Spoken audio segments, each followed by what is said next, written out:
ഒരു പിടി തേങ്ങയും റവയും വെച്ചിട്ട് നമുക്ക് ബ്രേക്ക്ഫാസ്റ്റ് ആയിട്ടും ഡിന്നറായിട്ടും ഈവനിങ് സ്നാക്സ് ആയിട്ടും തയ്യാറാക്കി എടുക്കാൻ പറ്റിയിട്ടുള്ള ഒരു പലഹാരം നോക്കിയാലോ. ഇതിന് വേണ്ടിയിട്ട് 3.5 കപ്പ് വെള്ളം 1 ടേബിൾ സ്പൂൺ ഉപ്പ് ചേർത്തിട്ട് തിളപ്പിക്കാൻ വെക്കാം. മിക്സിന്റെ ജാറിലേക്ക് 1 കപ്പ് തേങ്ങ, 3-4 ചെറിയുള്ളി, അതുപോലെ 1 ടീസ്പൂൺ ചെറിയ ജീരകം, ഒരു പച്ചമുളക് ഇട്ടിട്ടൊന്ന് ചതച്ചെടുക്കാം.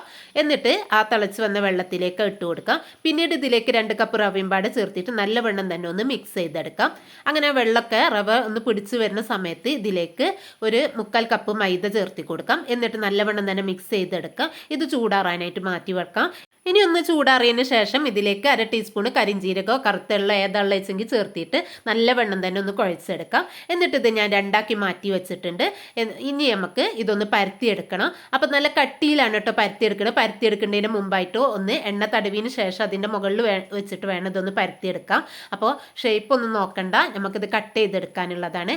എന്നിട്ട് ഒരു പാത്രമോ അല്ലെങ്കിൽ അടപ്പോ എന്തെങ്കിലും വെച്ചിട്ട് ഇതുപോലെ ഈ വലുപ്പത്തിൽ കട്ട് ചെയ്തെടുക്കാം. പിന്നെ ഇതേ ഒരു കട്ടിയിൽ കട്ട് ചെയ്തെടുക്കും ചെയ്യണേ.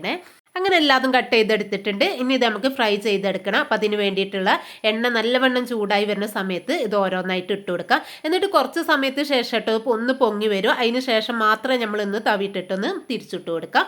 അങ്ങനെ ഒരു ഗോൾഡൻ കളർ ആവണ വരേക്ക് നമുക്കൊന്ന് ഫ്രൈ ചെയ്തെടുക്കാം. അങ്ങനെ എല്ലാതും ഫ്രൈ ചെയ്തെടുത്തിട്ടുണ്ട്. അപ്പം നമുക്ക് ചായയുടെ കൂടെ മാത്രം കഴിക്കും ചെയ്യാം, അല്ലാണ്ടെങ്കിൽ കറികളുടെ ഒക്കെ കൂടെ കഴിക്കാൻ പറ്റിയിട്ടുള്ള റവപ്പത്തിരിയാണ് തയ്യാറാക്കിയിട്ടുള്ളത്. അപ്പം എല്ലാവരും ഒന്ന് ഉണ്ടാക്കി നോക്കണേ.